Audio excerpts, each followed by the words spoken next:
Dawn didn't rise in Camp Serrano. It crawled. The high Nevada desert glimmered like a held breath, pale light catching on coils of razor wire.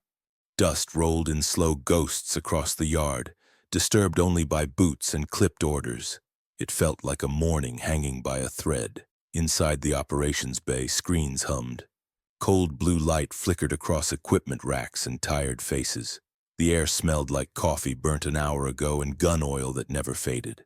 Sergeant Calder Knox sat at the long briefing table, posture exact, hands still. He looked like a man made of angles and restraint. His uniform was regulation accurate, except for the badge at his chest. A black shield crossed by a solitary silver line. No unit name, no country marker. Just a shape people misunderstood. Whispers lingered like humidity. His transfer had arrived 2 days earlier. No one knew from where. His files read like pages torn from a book. Missing dates, partial references, signatures smudged like ash. He answered questions politely without elaboration. That irritated certain people more than arrogance ever could. The door opened and wind cut through the room before Lieutenant Mara Keating entered. Her boots struck tile like punctuation marks. She carried herself like a headline waiting to happen. Ambitious, decorated, and aware of it. Her eyes hit Calder's badge instantly. A smile, sharp as a scalpel. "That patch," she said, voice measured but loud enough to travel. "I checked the authorized insignia lists last night. Funny, I didn't find anything that looks like whatever that is." Calder didn't answer. Keating leaned in just enough to smell like victory. "Is it even real, Sergeant? Or did you have it stitched at a flea market that sells war stories by the yard?" A couple of laughs floated up. Light, nervous, the kind that make people look away from the one being targeted. Calder finally lifted his eyes, not defensive, not angry, simply present. His voice was calm when he finally spoke. "Before I tell you what happened next, subscribe to the channel and let me know in the comments where you're watching from. It helps more than you know." A few heads tilted, confused, uncertain, like they'd just missed the first page of a book. The overhead projectors whirred to life. Maps lit the far wall. Holbrook Flats, ridge elevations, wind vectors, ingress routes marked like veins across terrain. Everything sterile, neat, predictable. Brigadier Ronan Miles stepped forward. The years had carved lines beneath his eyes but hadn't dulled their edge. Authority seemed woven into his bones. "We are executing a precision interdiction in 48 hours, he said. "Insurgent stronghold. Electronic jammers expected. Possibility of buried artillery. We are not writing folklore. We follow the plan. No deviations." Calder watched the icons. Wind at Ridge Point would carry sound north. Good. Shadow pockets near the generator yard. Better.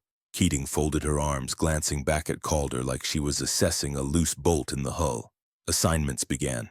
Ground entry, drone overwatch, counter-jamming. Miles paused at the last. Ridgepoint overwatch goes to Sergeant Knox. A shift in the air, a stillness. Keating's jaw clicked. "Sir," she said, "an operator's credibility should matter, especially one carrying an improvised emblem." Miles' eyes narrowed. He passed qualification. So did others with traceable service records. Calder didn't flinch. He adjusted the strap of his rifle case like a man checking his pulse.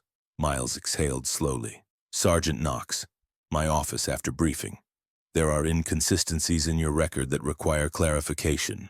No reaction, just a nod. Keating smiled, small and lethal.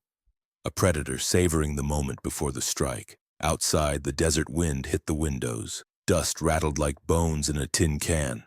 Something in the atmosphere felt bent. Like the future was warping under pressure no one wanted to measure yet.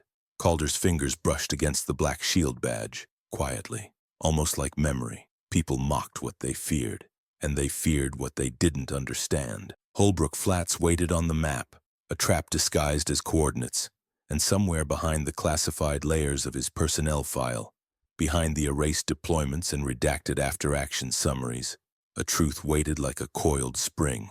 When they finally learned what unit that badge belonged to, it would already be too late. The desert would have taken its first bite. The desert didn't care about rank. By the time the sun cleared the ridgeline, heat shimmered over Camp Serrano like breath on glass. Bending light, bending truth. Calder Knox walked the perimeter in silence, boots crunching against gravel that felt older than the base itself. He wasn't avoiding the briefing or the questions, he was calibrating for the ridge. Ridgepoint overwatch required more than aim. It required a mind steady enough to listen through chaos. Calder had learned that once, years ago, on a cliff that didn't exist on any official map. Keating watched from across the yard. Her posture was rigid, arms crossed, chin lifted like she was sculpted from ambition. She didn't follow him. She tracked him like a sniper tracks wind. When Calder reached the weapons station, he laid his personal rifle case on the bench. Regulations said he should rely on issued gear. Regulations also made room for exceptions with command approval. He opened the case. Inside, a long-barreled bolt rifle rested like an heirloom no one had the right to question. Matte steel, smooth from care not time. The stock carried faint scrape marks where something once struck it hard enough to matter. A weapons tech, Private Dominguez, froze mid-step. That weapon is... that's not standard issue, Sergeant. I should check clearance for... Calder looked up. Not harsh. Not intimidating. Just steady. It is cleared, he said. Check your terminal. Authorization code begins with black line. Dominguez hesitated, tapped the screen. His eyebrows flicked upward. Yeah, you're right. Clearance approved. Higher than mine. Higher than... He cut himself off, throat tightening. Just let me know if you need anything, Sergeant. Calder nodded once. Dominguez left like a man who had seen a ghost and didn't want to admit it. He ran a cloth along the bolt, light catching against metal etched with a symbol. A split horizon, identical to the badge on his chest. Not a myth, not a bargain bin patch. A memory made into metal. Lieutenant Mara Keating entered like she owned the air around her. You know, she said, circling the bench like a shark tasting a drop of blood in the water. Men who cling to relics usually do it to feel important. Calder tested the sight alignment, unmoved. Relics, she continued, or souvenirs from a unit that never existed anywhere. Not in any log, not in any archive, not in any briefing database. A smile curled. I checked. Calder didn't rise to it. He lowered the bolt, inspected the chamber. Keating leaned closer, voice a whisper sharpened into a weapon. If that badge is a lie, the ridge is where it will show. Overwatch isn't a place to pretend, it's where people die if you blink at the wrong moment. Calder finally spoke. People die, he said, because someone blinked before the right moment. She blinked. He closed the case and locked it, then moved past her, steps measured like heartbeats. Keating's voice followed him like a thrown blade. Miles is going to dig through your record. Everything you've been hiding is about to surface. I hope whatever you're afraid of was worth it. Brigadier Ronan Miles' office smelled like paper and pressure. Calder stood at ease before the desk while Miles sifted through files that looked like they'd been photocopied through fog. These gaps, Miles said, tapping a page. 5 consecutive years with training annotations, but no station. No deployment, no commendations, just blank space. Calder didn't answer. Miles slid another page. Requests for transfer denied twice, then suddenly approved with black line clearance. Another page. A commendation with the citation redacted. Entire paragraphs replaced with black bars. Miles looked up. I am going to ask once, he said. What unit did you serve with? Calder's gaze held. Not stubborn, not evasive. Like a man standing at the edge of something that could swallow the room. I cannot say, he replied. Miles' jaw tightened. In this command, Sergeant, trust is currency. That badge, Calder interrupted, voice calm, was earned in a place where trust was a weapon. You learn to use it sparingly, or not at all. Silence stretched, thick as sandstorm heat. Miles exhaled. If you fail on that ridge, he said, the mission collapses. And even if it succeeds, if your record becomes a liability, I will bury you so deep in training assignments you'll forget what a live operation feels like. Calder nodded. I understand. Miles leaned back. You are dismissed. Prepare your kit. Wheels up tomorrow at 0600 hours. Calder turned to leave. Just before he crossed the threshold, Miles spoke again. Quieter, like the words cost something. I recognize that badge, he murmured. I just don't remember why. Calder paused. The reason? he said, hand on the door. Was classified deliberately. Then he stepped into the hall, leaving Miles with a memory that felt like smoke slipping through fingers. Night fell heavy on the base. Stars, hidden behind a haze of sand and electricity. Calder settled on the edge of his bunk, checked his gear, checked his mind, checked the silence like it was part of the mission. Somewhere beyond the walls, Holbrook Flats waited, and whatever was buried in his record wasn't going to stay buried much longer. Rehook. End of part 2. By the time the operation began at dawn, the desert would expose more than their targets. It would expose the truth they were never meant to see. 0600 hours arrived like a held breath. Helicopters squatted on the tarmac, rotors idle, blades still. The sky was the color of tin, streaked with early light. A cold wind cut across Camp Serrano, carrying the smell of fuel and the metallic tang of anticipation. Calder Knox checked the ridge-point coordinates again, not because he doubted them, but because certainty is a luxury that gets people killed. He noted wind vectors, dust drift, reflective surfaces across the flats. His mind mapped angles the way others memorized prayers. Lieutenant Mara Keating paced nearby, her drone control rig slung across her chest like armor made of ego and wires. She barked orders at her team, voice crisp, precise. If confidence were a weapon, she'd have been armed to the teeth. She didn't look at Calder, which was as deliberate as a stare. Brigadier Ronan Miles stood before the assembled team. "We hit Holbrook Flats with surgical precision," he said. 2 ingress teams, 1 overwatch from Ridgepoint. Drone reconnaissance will provide live feeds. If jamming hits, we adapt. His gaze flicked toward Calder, the smallest hesitation.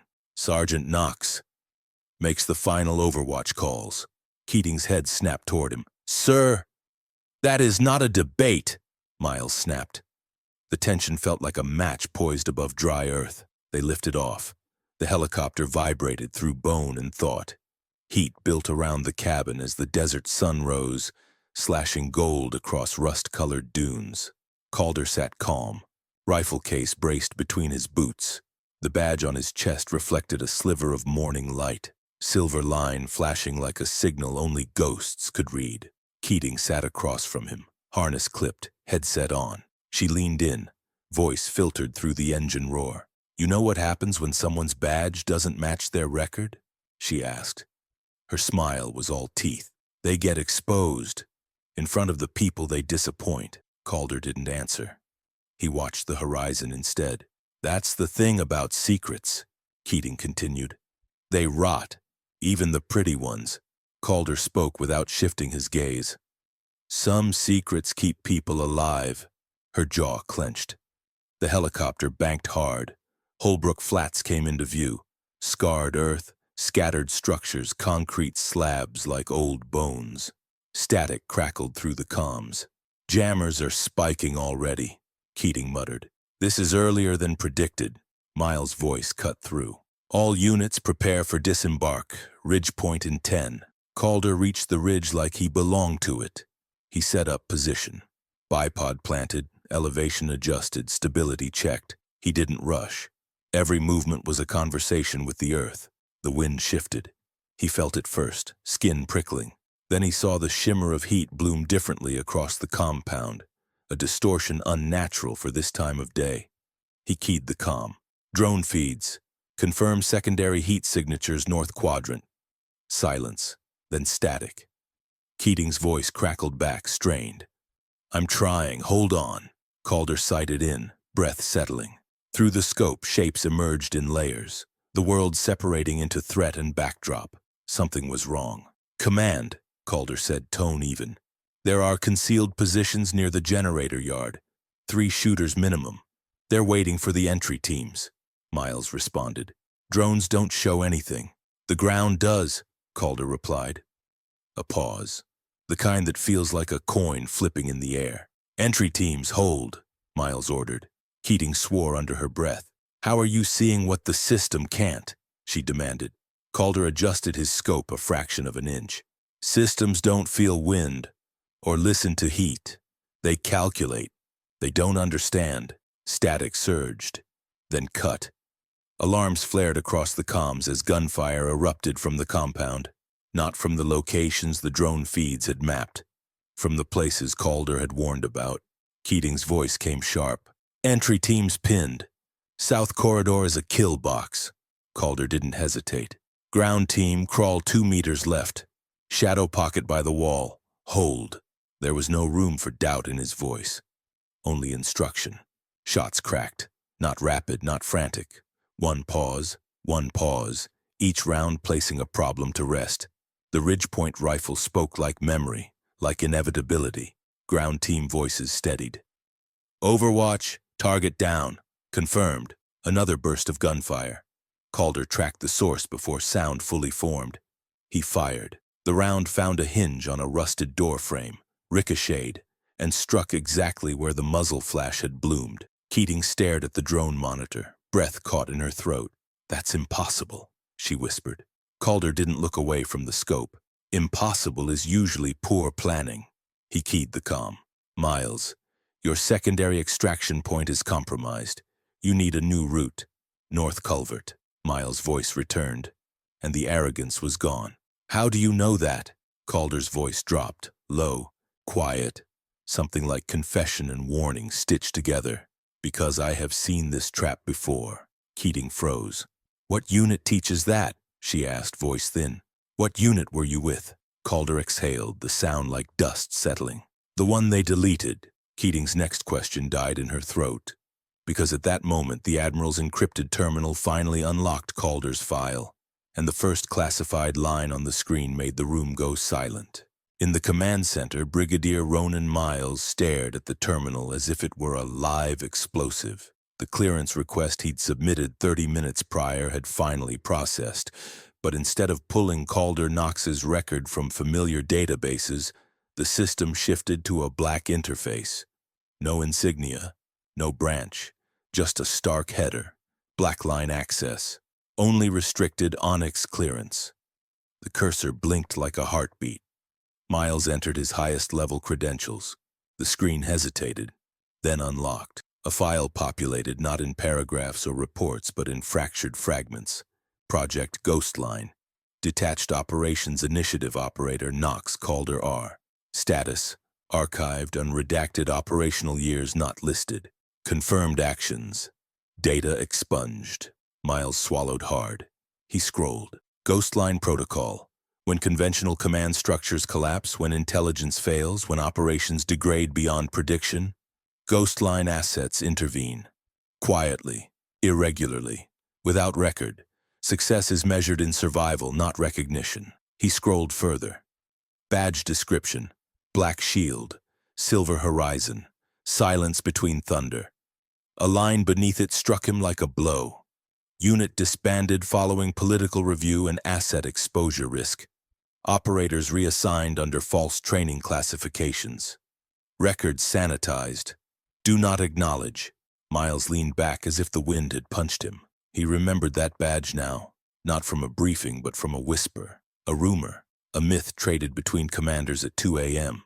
The kind of story you half remember and pray you never meet in the flesh. Keating's voice tore through the audio feed, panicked.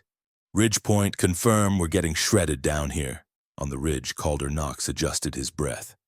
Not rushed, not delayed. Perfect. He fired. A single round that cracked through distance like a scalpel. A hostile went silent, collapsing behind shattered cover.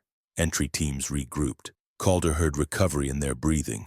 Not safety, just the shift between drowning and swimming. Keating's drones jittered across her monitor. Static distorted rooftops and alleyways into jagged mosaics. Every time a feed faltered, Calder's voice filled the gap like mortar. Left window. Curtain displacement. Shooter behind ventilation. Shot. Silence. Generator yard. 10 meters west of the shadow line. Barrel reflection. Shot. Silence. Keating didn't speak. Couldn't. She watched as the Ridgepoint position, the one she mocked, became the only thing. Holding the mission together. One of the entry team operators gasped into the comms. Overwatch. How are you calling these before they hit the feed? Calder didn't answer the question. His tone remained clinical, surgical. Your route is compromised. You have 60 seconds before flanking pressure. Move now. Miles' voice cut in, ragged around the edges. Keating, Knox. Command Center confirms extraction route through the north culvert. Ground team, follow Knox's vector. Keating choked on disbelief. Sir, you're taking his lead? Miles' reply was quiet, almost reverent. I am taking survival's lead. At the compound's perimeter, a new threat stirred. Calder felt it before he saw it. A shift in dust. Weight distribution wrong for retreating personnel. He dialed the scope, saw silhouettes moving, not scrambling like ambush fallout. Advancing with precision, reinforcements. He keyed the channel. Be advised. Second wave incoming, 6, no, 8. Laddered formation, heavier weapons. Keating's voice stuttered. That's not. Drones show, The drones are blind, Calder said. They've layered countermeasures under corrugated roofing. She froze. Then how are you? He cut her off gently. A man taught me once that the desert speaks before it kills. If you know how to listen, you never go deaf. Keating's breath broke like glass. Your ghost line, she whispered, horrified. Calder's silence confirmed what she already knew. Gunfire erupted below. The second wave opened fire, pinning the entry team against a cracked retaining wall. Bullets sparked against concrete. Calder moved, not frantic, just faster than thought, adjusting elevation, measuring angles. He didn't fire at the shooters, he fired at the structure holding their advantage. One round hit a rusted brace. The wall groaned, cracked, collapsed inward, burying half the second wave in debris. Entry team voices gasped. We're moving! Overwatch! Bless you! Calder didn't respond. He shifted targets before gratitude could distract him. In the command center, Miles stood straighter. Lieutenant Keating, he said, voice leveled by new understanding. I misjudged my operator. So did you. Adjust your posture. She didn't argue. Couldn't. She watched Calder's badge flash in the Ridgepoint camera feed, the silver line catching stray light like a blade being drawn. A line of text at the bottom of his file seared into Miles' mind. Ghost line operators are not heroes. They are last resorts in human shape. He closed the file, locked the terminal, and spoke into the comms not like a commander but like a man asking a miracle to stay present. Sergeant Knox, finish this. Calder exhaled. As ordered. He centered his scope, steadied his pulse, and aimed at the heart of the compound, where an enemy commander was stepping into view, unaware that a ghost from a deleted unit had drawn a bead on him. Calder squeezed the trigger, and the moment the shot broke, the Earth answered back, revealing the secret that would change the mission's destiny. The shot tore through the morning air, clean, controlled, and the enemy commander fell like a string had been cut, but the echo didn't fade the way it should have. It rolled, twisted, came back wrong. The ground rumbled, a muted thud reverberated beneath the compound, like something waking up under the earth. Calder Knox narrowed his eyes through the scope. Not reinforcements, not retreat, a contingency. Concrete plates shifted near the central yard. Dust geysered upward as a hidden hatch ground open. Not a bunker, an underground motor pool. Vehicles painted in matte desert tones roared to life, engines coughing fire. Heavy transport trucks modified with armor plating. Mini turrets welded to their roofs. Keating's voice hit the comms, cracking. Overwatch, what is that? We had no intel on subterranean assets. Calder steadied his breath. The wind had changed and carrying heat and gasoline, changing the trajectories he'd calibrated. He recalculated in silence. Ground Team 2's commander gasped for air. We can't hold against that armor. We'll get overrun. Calder watched the dust plume rise. The hatch was wide, vulnerable, exposed for only seconds before the vehicles cleared the incline. Seconds were enough. He felt the weight of the decision, like a door opening behind him that only he could see. Ghostline training whispered through muscle memory. When the world tilts, tilt with it. His voice dropped into the comms, low, unshaken. Entry teams, redirect. Use the collapsed retaining wall as cover. Do not fire yet. Miles responded immediately. What are you planning, Sergeant? Calder's gaze didn't leave the hatch, stopping them from reaching the surface. He slid his hand along the bolt, chambering a round etched with faint scoring, a mark from some other life, the kind of round that didn't miss. Calder Knox fired, not at the commander, not at the drivers, at the hydraulics. The bullet struck a piston housed beneath the hatch lip, Metal screamed, sparks kicked like swarming fireflies. The platform began to retract unevenly, forced by its own malfunction. The first armored truck lurched halfway up the incline. Then the hatch collapsed, slamming down like a guillotine. Steel and concrete sheared through its cab. The second vehicle crashed into the mangled wreck, stacking like a grotesque sculpture. Smoke billowed. Entry teams stared, stunned. Even over distance, the moment felt unreal. Keating finally found her voice. "How did you know to aim for that?" "There's no line of sight," Calder cut her off. "That hydraulic design is standard in off-grid refit compounds, post-regional conflict era. If someone wanted to bury assets from satellite scan, that was the way." A tremor broke Keating's words. "You shouldn't know that." Silence stretched. Then Miles spoke. "But Ghostline would." Calder didn't acknowledge it. Acknowledgement made ghosts into men, and men bled. The command center quieted, but not with relief, with realization. Miles returned to the terminal. He scrolled past classified bookmarks until he found a hidden index. Ghostline loyalties operators remain loyal to outcome, not orders. Outcomes preserve units. Orders preserve careers. He looked up at the Ridgepoint camera feed, at Calder's silhouette framed against the desert. "Knox," he said, voice level. "Ghostline was dismantled. You shouldn't exist." Calder spoke like someone describing the weather. "I don't. Not on paper." "And in practice?" A pause. "In practice," Calder said, "I go where failure is waiting." Keating sucked in a sharp breath. "So this mission, we were the failure?" "No." Calder's tone didn't bend.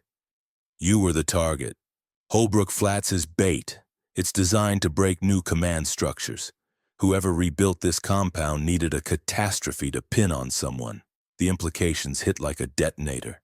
Miles stiffened. "Someone set this op up to fail," he murmured, horrified. "Purposefully." Calder adjusted his scope. "Yes. And they expected no one on this roster to see through it. They expected obedience without insight." Keating's voice frayed at the edges.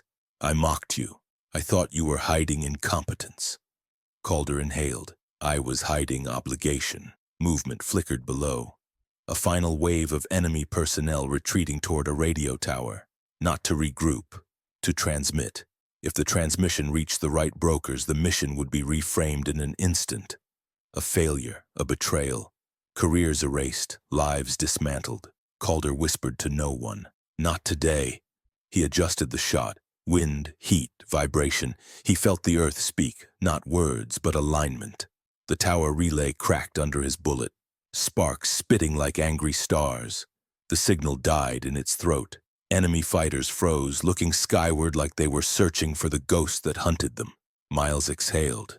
Not relief, but surrender to truth. "We survived this op because of him," he said into the comms. "We owe him more than questions." Keating's voice came last. Fragile, remorseful. "What do we owe him?" Calder answered, eyes still in the scope. "Nothing. Just don't waste the second chance." Entry teams began exfiltration, battered but intact. The desert wind slowed, settling like tired lungs. Calder remained in position, watching until the last man crossed the extraction line. Then, finally, he lowered the rifle. Not in triumph, in permission. He touched the badge once. A black shield. A silver horizon. A promise made somewhere no map acknowledged. As the helicopters lifted off, Keating stayed behind long enough to ask the one question no one ever should. And Calder's answer was the kind of truth that ends stories or saves them. The wind was already changing when the last helicopter landed. The sun hung low, bleeding orange across the Nevada horizon. Dust spun through the landing zone like ghosts with nowhere left to haunt. Engines idled. Medics moved. The mission was over, not victorious, not defeated.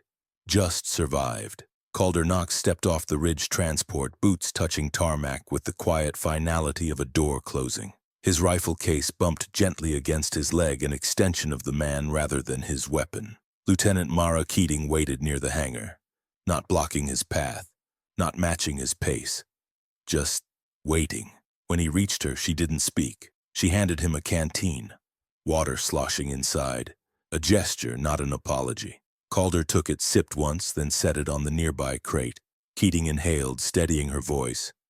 Sergeant Knox, you saved our lives, all of us, and I mocked you like you were a joke someone forgot to finish. She swallowed. What does someone like me say to someone like you? Calder met her eyes. Not cold, not wounded, just present. You say nothing, he replied. You learn. She blinked, expecting bitterness and finding none. I misjudged you. Most do, Calder said. Ghost line operators were designed to be misjudged. If people understood us, they would depend on us. That was never the point. Keating's throat tightened. So Ghost line really existed. Calder's gaze drifted to the desert, where the heat shimmered like memory. Ghost line existed in the same way emergency exits exist, he said. Not for daily use, not as part of the plan, only when everything else is burning. Keating let those words settle. They felt heavier than any commendation. Footsteps approached. Brigadier Ronan Miles. The commanding officer looked like a man who hadn't slept in weeks, and who'd aged years in a morning. He stopped in front of Calder. I opened your file. Calder nodded once. No surprise. I shouldn't have, Miles continued. We both know that clearance was above my pay grade, and I didn't understand half of what I saw, but I understood enough. A beat passed. You shouldn't be here. Technically, you shouldn't be anywhere, but I am grateful that you are. Calder shifted the rifle case. Mistakes happen, he said. Even the kind written in ink. Miles' stare felt like the weight of command finally finding balance. What happens now? He asked. Calder looked from Keating to Miles, to the hangar where operators sat, heads down, alive because of him. Now, Calder said, I leave. Ghost line isn't meant to be remembered or stationed. If I stay, I damage the structure that saved you today. Keating's voice cracked. Where will you go? Calder smiled, the smallest shift of expression like a crack in armor letting light through. Wherever the next failure waits. Miles stepped forward, hand outstretched.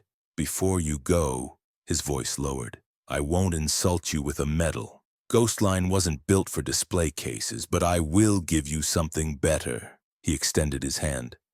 Not to shake, to return. Calder stared at the object resting in the brigadier's palm.